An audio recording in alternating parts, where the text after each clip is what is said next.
budget? Crew wants one.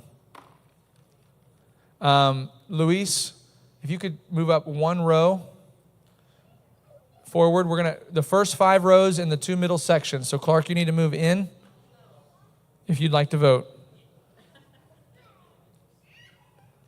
1, 2, 3, 4, 5. Klaus, can you move up to the first 5 rows of the 2 middle sections? Oh my goodness. Praise the Lord. Tiffany Daniels' little baby boy is coming home. Yeah, you can sit in either side in the first 5 rows. If we need to expand it, we will. Okay.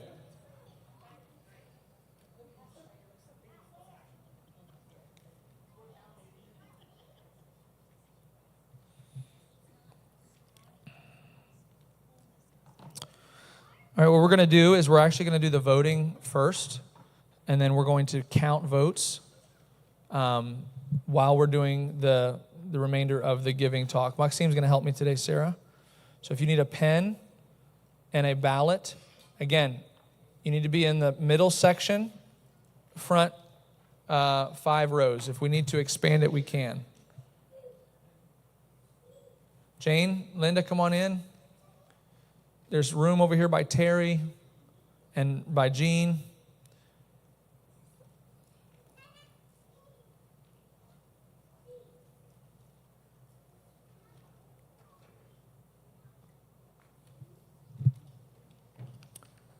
I'm going to ask Carl, Jim, Andrea, and Kathy to stand up where you're at.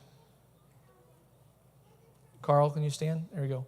So just look around, guys. We have Carl Imhoff, who this is his first time being nominated for the board. You do construction. He's a job superintendent, right, for D.R. Horton now. It was Wheeland Builders before that, but he's been in construction a long time, former pastor up in Michigan, and but not with the Nazarenes. That's why he's able to be on the board. He's not ordained with the Nazarenes. And so Carl is here. Jim is a founding member of the church, charter member of the church, and was on the board when I got here. I forget how many years ago you came off the board. Last year, I think he would. So last year, Jim was our alternate. So we'll talk a little bit about that in a second. But Jim is retired, and he leads our visitation ministry of the church and does a great job with that. Kathy Veit was a board member at the church as well previously, before my time. And her husband was sick. They moved away, a little ways away. And so she, just a year ago, her husband passed away. And so we're sad about that, Kathy. But we're also glad that you're back here at Faith Family. And she's been very involved and is now up for election for the board again. She's doing a great job assisting Clark with the school, and also leads our First Impressions on Sunday morning. So the stuff you see out there in the foyer, that's in part to Kathy. Christiani, come up one row. Yeah. You know what? Let's do this, and then we'll add one row. So we'll do 6 rows. That way we have enough. Okay, so if you're coming in, because I see more people coming in, you can sit in one more row back stay in the middle and go to the 6th row. In the middle. You can do the 6th row now. Okay, I'm expanding the voting block. All right, and then the last one is Andrea Reese. She just served her 1-year suspension from the board. How it works is you serve a 3-year term, and then you have a mandatory 1 year off. So you rotate off for 1 year, and then you can come up again. So you serve a 3-year term with 1 year off. Andrea served 4 years because COVID, we had an extension. No, I think it was Mary Cook and you were the last group that added. So Andrea came off this past year. She serves in our hospitality. You guys can be seated. And a whole bunch of other ministries as well in the kitchen. But There were more people nominated. There were more people vetted out, but not everybody wanted to serve for whatever reason. These are the 4 that submitted their names, and I feel really good about all 4 of these names. All right, and as a reminder, Luis is serving as an advisory member for 1 year. It's a non-voting position.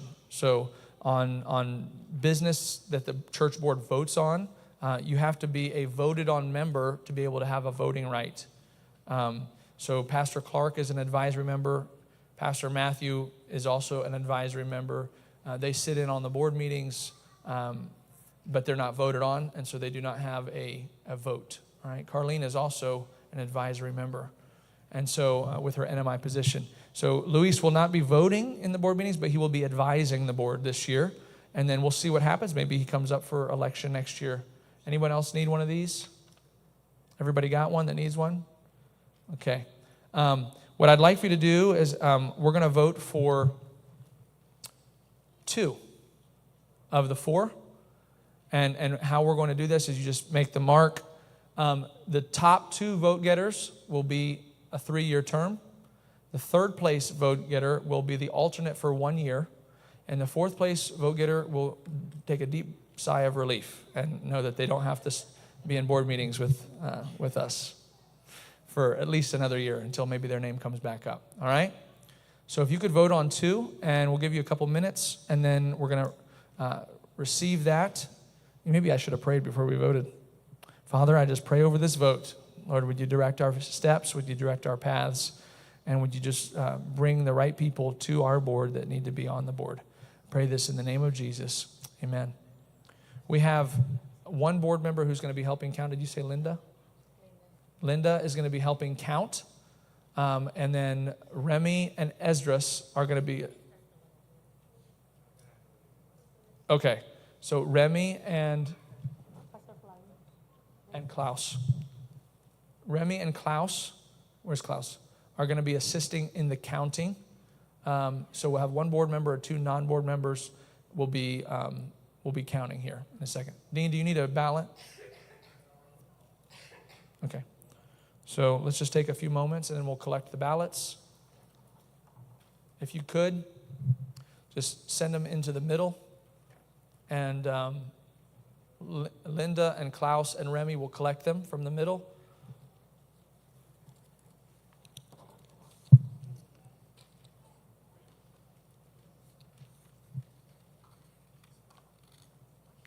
How this normally works is I get home and my wife tells me who she voted for, and I realize that we eliminated each other from the, so we basically, our votes don't count. Pass them to the center, and Maxime will collect them and then deliver them to the counters. So Linda, Remy, and Klaus, if you could. Maxime? Давай, пожалуйста, Klaus. Все. Linda и Klaus, можно давать.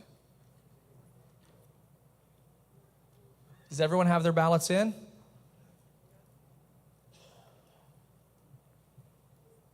All right, so you guys can, why don't you guys go to the office maybe to count them? Or you could do it in the back on the table. It's up to you guys if you want to hear the information. I don't want you overshadowing what Sarah's going to say. Okay, just for the next few minutes, we're going to have some high-level numbers on the budget for those budget nicks that love to dive deep. Sarah, make sure you hold. Oh, I'm sorry. We're going to do the audit first. Thank you. Andrea, please come forward. Andrea is head of the audit committee, and she'll be sharing just a little bit of about what they found. As usual, everything is in excellent condition. Both myself and Jane did the audit. Took less than 2 hours, because when you have everything laid out, every receipt is justified. It makes life so much easier doing the audit.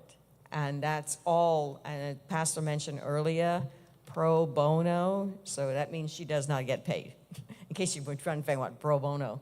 So we want to thank so much to Sarah for having this all done. And if you want to know everything that we do on the, I have a copy of the checklist of everything that we go through and look at. We look at receipts, we look at everything to make sure there's matching. And there was everything, Jane. There was not one document. In fact, before we even said, okay, she already knew producing the receipt, of course, but she knew what month it was, what everything else. Jane and I just are like, whoa, really? Okay. How did you memorize an entire year worth of everything?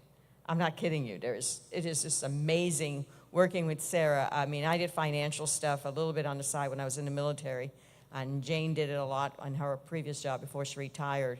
But it's amazing to me for her to remember all those numbers every single time. You said, we spent this much on this day, and she could tell you what it was. If you didn't tell her the company, she'd tell you what the company is. Or if you told her what the company was, she can tell you what the dollar amount was and what month it was in. It's amazing. So thank you so much.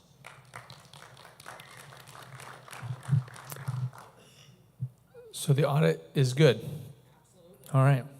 So can I get a motion to approve the audit committee's report? We have the motion to accept the audit committee's report. Do we have a second? All right, do we have any? George, you were a little late. Someone over here said it first. Dan, are you taking notes? I'm sorry.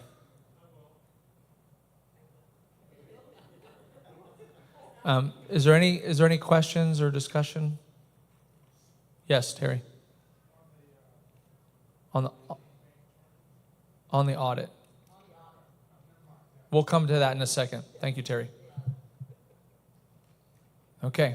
All in favor of approving the audit committee's report, say aye. All opposed, no. All right, thank you. We have an approved audit committee report. Thank you, Sarah. Thank you, Andrea. Thank you, Jane, for being a part of that.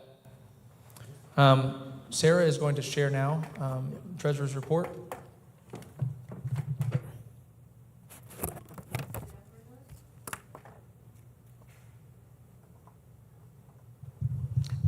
Okay, as Pastor Melvin mentioned, it's been a privilege to serve the church for 17 years, meaning I started when I was 5.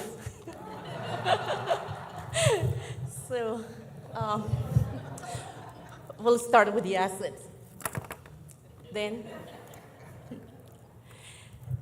okay, for the asset, our fiscal year ends in February, so all the numbers that we're gonna be seeing is as of February 2024.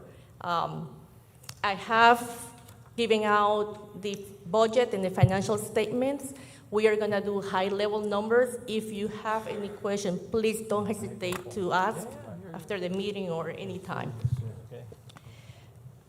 So high level for the assets, we have $2.4 million, and it's broken out this way. For the book balance, we have $116,000 in our bank accounts. We lent the school $73,500. One thing we want to make sure to say, we have 2 separate books for the church and for the school. The one that we're auditing is the one that we're talking about is for the church. So any money that you give for the church stays in the church unless it's allocated to go to the school. So the church funds are not mixed with the school.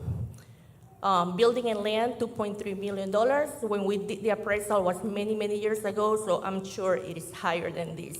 But it costs like $5,000 to do an appraisal. So total asset, $2.4 million. Next. So liabilities we owe in the mortgage, $484,000, and we have an interest of 4.95. We paid in 2023 $55,000. Out of that, $25,000 went into interest, and $30,000 was principal. This slide Pastor Melvin shared with you guys. 8 years ago, it was $747,000. Now we are down to $484,000. The goal is to eliminate this as soon as we can. For income statement, total revenue was $576,000 last year. Total expenses $518,000 with a net income of $60,000. Here I have the revenue broken out. This does not include any fundraising that we did. So total revenue, $576,000, and last year was $443,000. So tithe and revenue was up, I believe $63,000. Rent was up to $13,000 from last year. Parking about $2,000. The district grant, that was a new thing. So last year they gave us $36,000. This year it's going to be I have it in the budget, $21,000. And in 2025 it's going to be $13.5. Then INCC Brazil, they give us $2,000 a month to help us supplement some of Pastor Flavio's salary. And under others, we had the Hope Grant for $10,000, and the remaining is like small revenue or money that is going towards the mortgage. Last year, we had a bigger number there because most of that was one donor that gave for the mortgage.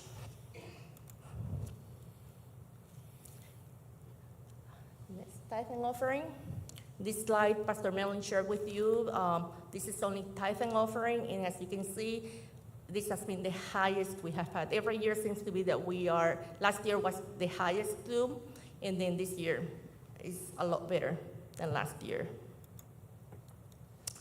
Rent revenue, it has gone up $19,000 from last year, and mainly because for the volleyball, it went up $8,000 in revenue, and then $11,000 for the, that's the new rent that we have.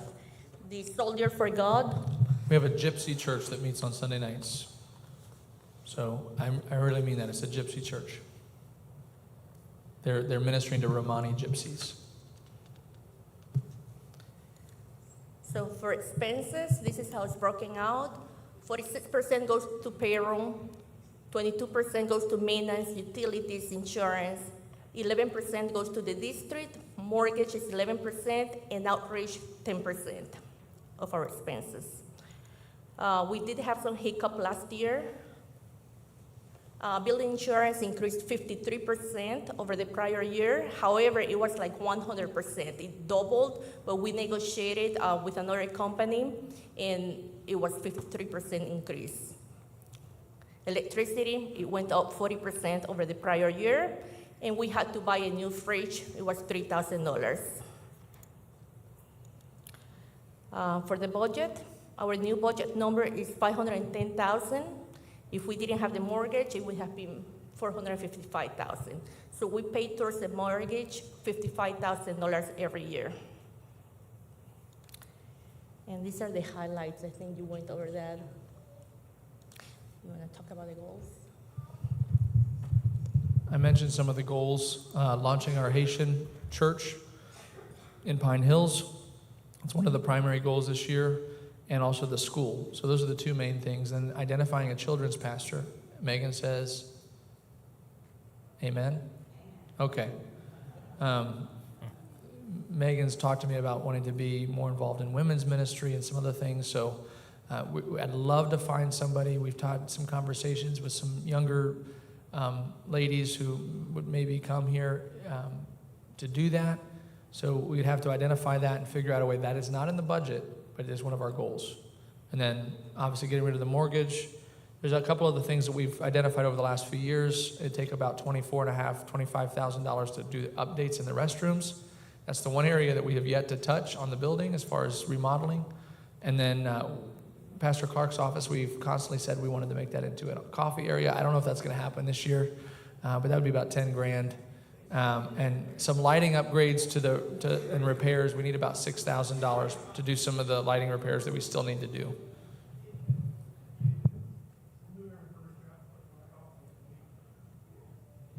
Pastor Clark does not need a snack bar inside of his office. Okay, that's what yeah.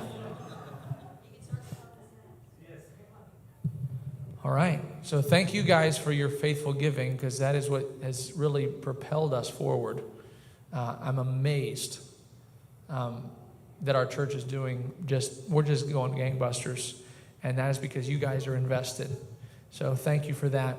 I will also say very huge thank you to Sarah. She is an amazing, amazing treasurer.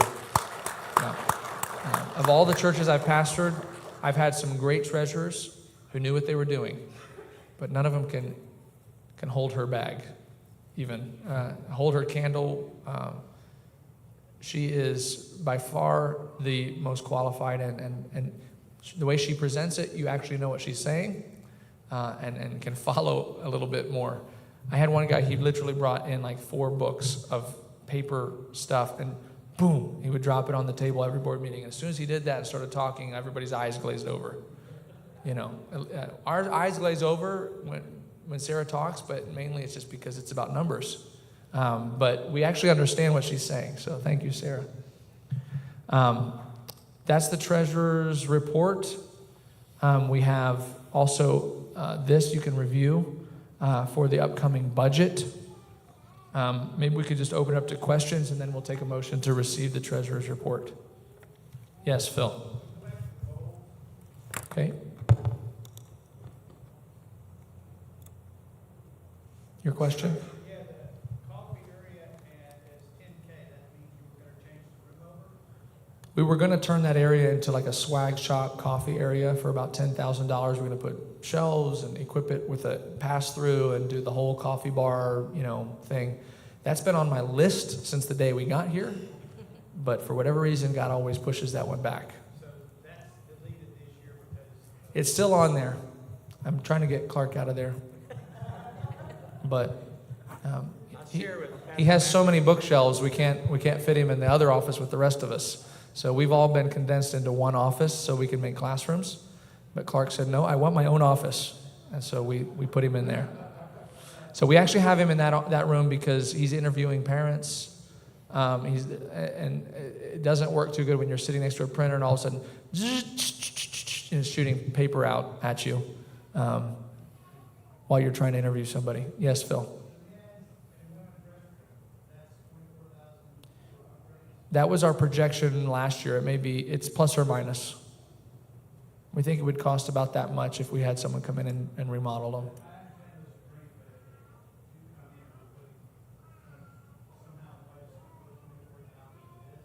Let me explain how this works. These are things that we would like to have happen at some point in the future. When we remodeled the house next door, we didn't swap out the windows. Why? Because we didn't have the money. And we figured Pastor Matthew could just put shades up and keep the sun from blazing through like a magnifying glass on the front.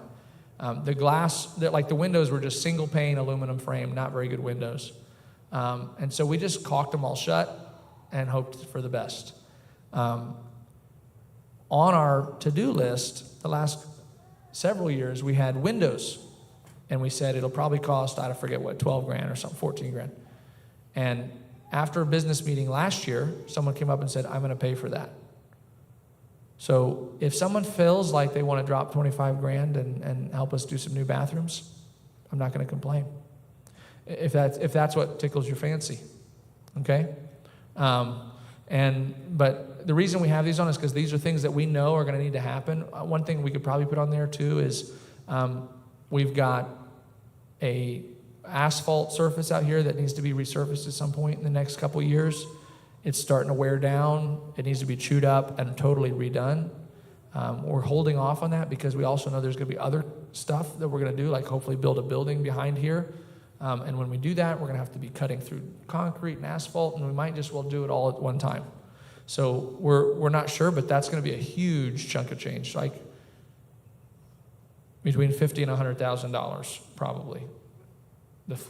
The asphalt. Yes, we got one estimate was around 90 grand, and we have a lot of asphalt out there, so that's part of it.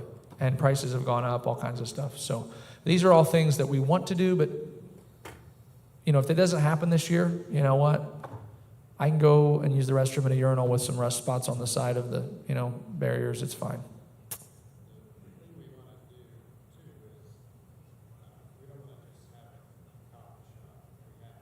Yeah.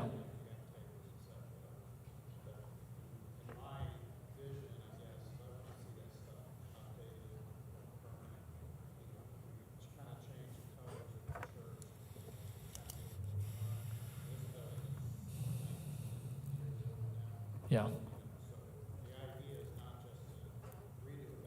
So make it something really nice. Yeah. Yeah. Right.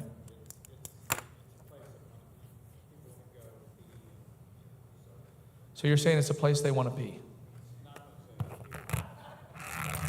Pun intended.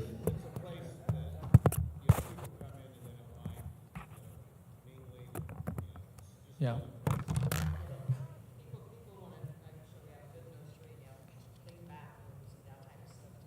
Yeah.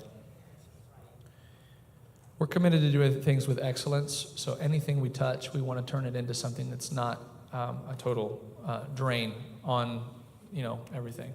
So we do have the votes coming in. So, Phil? Yeah, that's for like the drive-through. There's lights that are out. That's the one thing that we haven't. The ceiling's falling apart. That's one area we haven't touched the lighting, and that needs to be replaced at some point. Anybody else? Yes, Luis.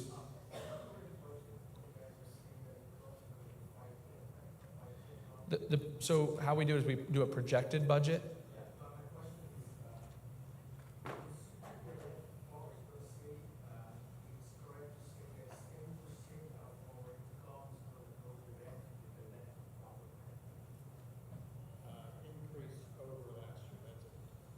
Yeah, so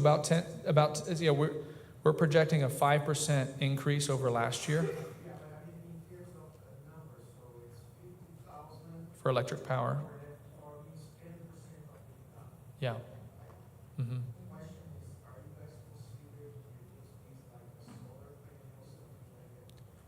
We have looked into it. All of our lighting has been upgraded to LEDs, which has helped a lot. Parking lot, we changed to LED a couple years ago. So we've been trying to reduce that. We have this massive roof. We could literally turn that away from me. There we go. Hello? Oh. We could put a solar farm up there.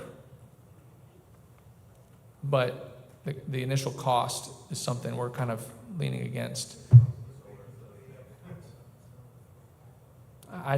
I'd rather not have another indebtedness that we have to, because let's just say the tithes and offerings stop coming in. Part of our problem when I got here was we had almost $800,000 of debt, and then we stopped having tithes. And so that's what threatens a church. If you have debt, what happens if every person dies off because of COVID, and all of a sudden you don't have tithe income? Yes.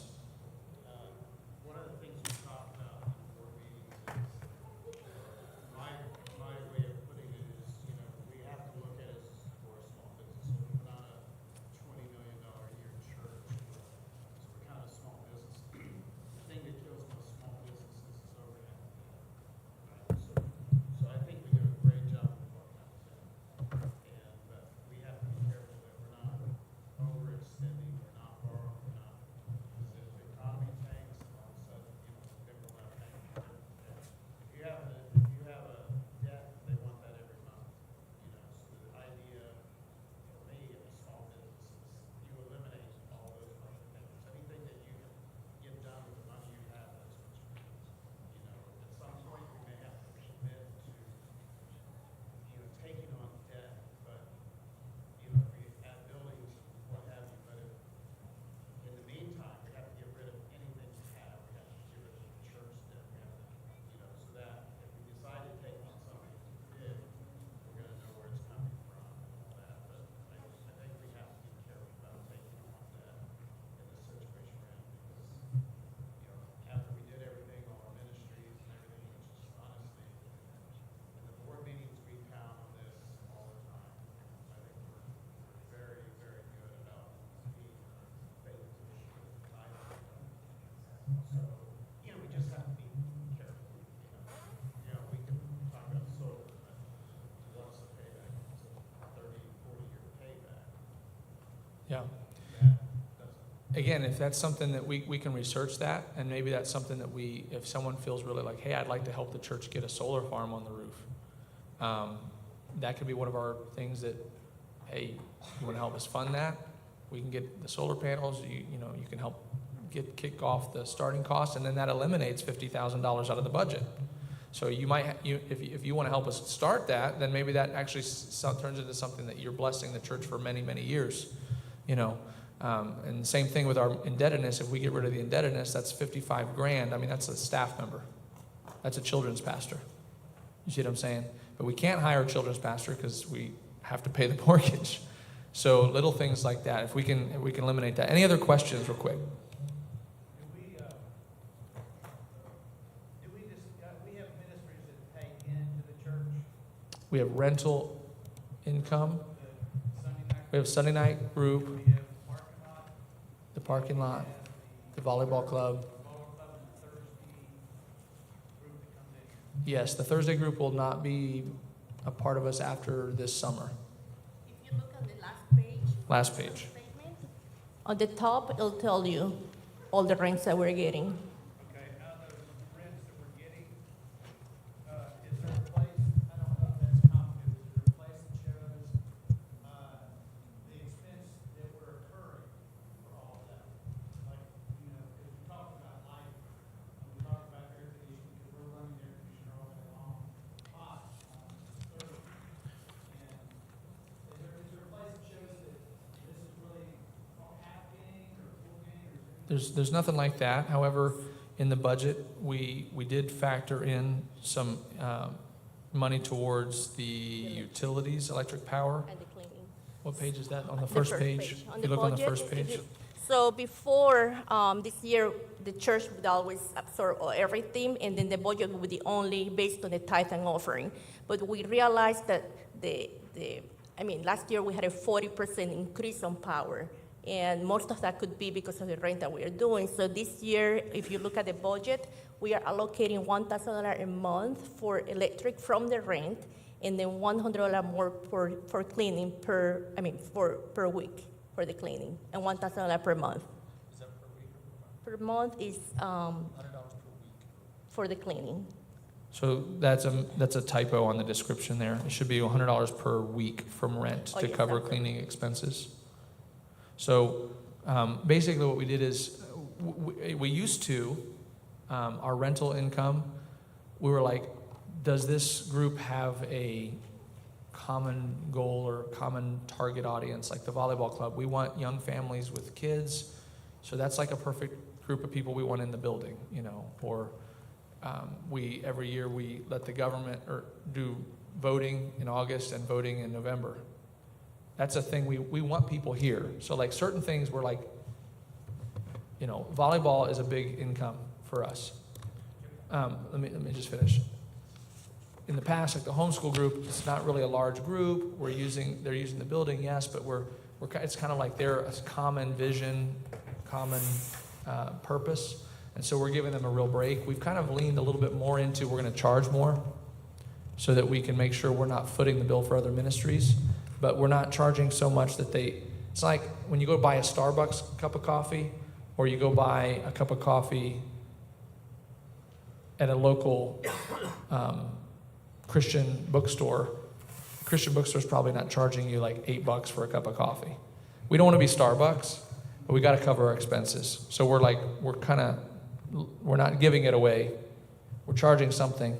But I think that this church on Sunday night, we based that on a square foot price and how many hours they're using it. And we compared other commercial properties. So we're trying to be a little more intentional with that, if that makes sense. And then we're taking that money and putting it back towards utilities. I don't make more work for Sarah, but we're making, this whole church, everybody here's making a step of faith for the school. Yeah. And there's win and losses. And I don't know if this is pertinent to the conversation, but for instance, we were had a conversation about 2 trailers out there. Okay? If we're making, in the volleyball, we're making $48,000 a year. How much are we paying if we turn that into schoolrooms, and then went and forgot the trailers and deleted the 48,000? Yeah. We went over this kind of early on in the process. We reviewed all that. If you're getting $50,000 of rent, you have to have a lot of students to cover the startup. I know the trailers are, costing us money, but to do everything that they were asking us to do in the gymnasium, it was going to be an exorbitant amount, because we were going to have to do a whole bunch of fire hallways, and it was just going to be way too much, and we weren't getting enough from that. We kind of went through that with the board and with the steering committee for the school, and so it was not a good option, is the point I'm trying to make. I could go into more detail with you separately, but I know, but they were basically what we're doing with this. They were internet-based with headsets, and each person had their own little cubicle. But the way we were planning on doing this classrooms, it would have to be a classroom. So the teacher is teaching a group of people live, and that gym is anything but quiet. And so in order to have some semblance of structure in there, you'd have to have some kind of a sound barrier. And if you put a roof on it, then you have to have sprinklers, and then everything that, it just was one thing after the next, after the next. And so in order to avoid that, the idea is if we have just the 2 modulars temporarily until we can build the school building on the back side of the property. So again, I can go into that a lot more with you. Sure.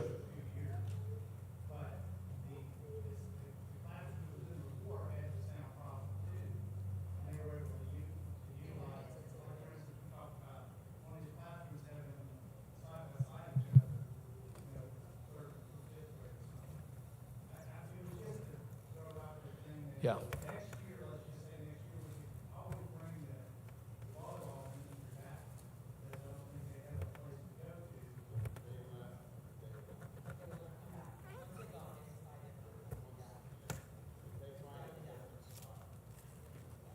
Yeah.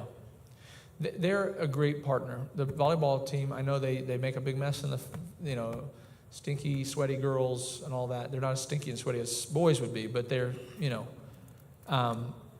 they've been a great partner. Diego and Amanda have been really good to work with, and they're by far the largest revenue stream from rental income. So we feel like it's still going to be a win-win. We also needed a place for kids to be able to run around, and we also needed an eating space for the school. And so if we eliminate that, there's just so many things that we were they're just not worth it. You see what I'm saying? So thank you, Phil. Is there any other questions about the numbers here, the budget?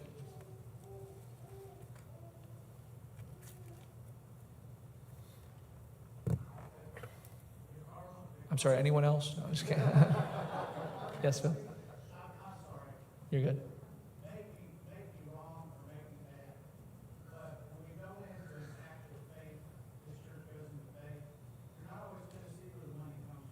Yeah.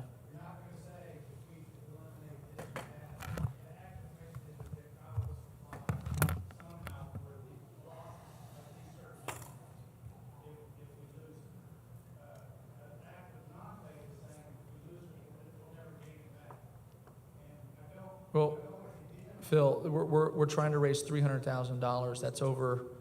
That's like 3/4 of what we brought in tithes and offerings last year. We brought in about 130 something, and we're not even halfway there on the fundraiser. So we're pushing it out there as an act of faith.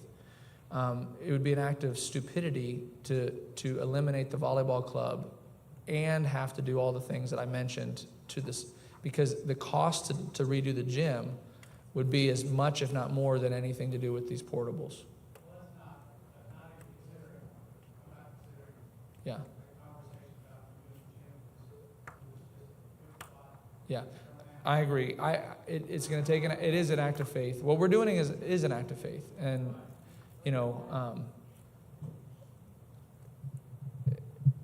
God responds to people's faith. So as we step out with faith, He's going to continue to respond. I believe that's one of the reasons why it's been such a banner year, because we stepped out in faith in multiple ways. With Flavio, bringing Flavio here, and with saying we're going to start the school. Those are 2 huge steps of faith. We went right foot, left foot. We almost kind of jumped at the same time. Right foot and left foot took a giant leap.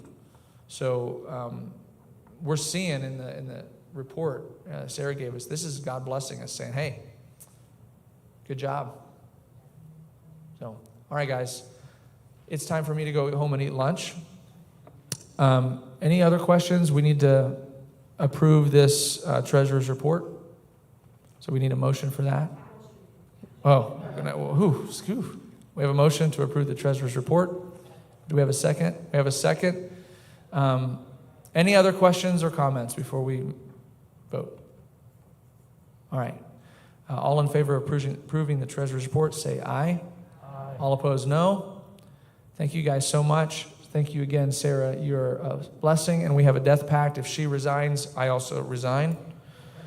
And she told me if I resign, then she is also resigning. So, guys, we have the votes in. I'm going to share with you the votes, and then we will give them a big round of applause. And it's always an honor to be nominated to this, because that says that people, it means you're tithing, you're serving, and people feel like you would work good on a board, and you have a common vision with the church. So we had Carl, Jim, Andrea, and Kathy. The two who will be serving for a 3-year term are Kathy and Carl. You guys will be serving for a 3-year term. Thank you. I'll let you know when the next board meeting is at. And Andrea, you'll be the alternate for 1 year. And Jim, you can breathe a big sigh of relief.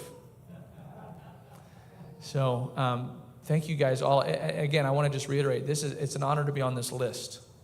And I have full confidence in all of these guys, ladies and gentlemen.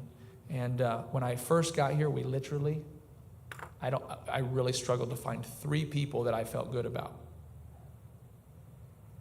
In fact, I asked the DS, I said, can we just skip a year? And he said, sure.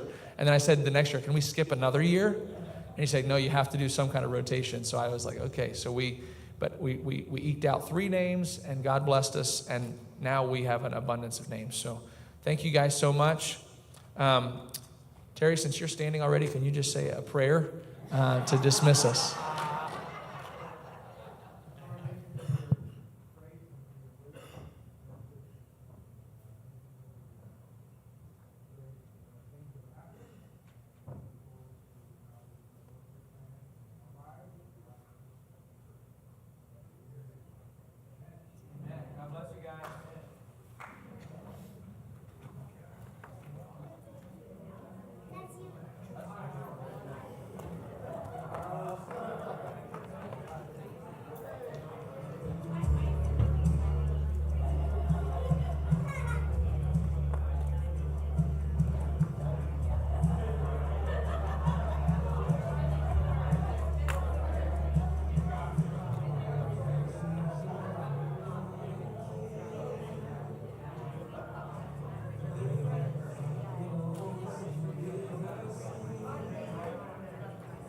Good to see you guys.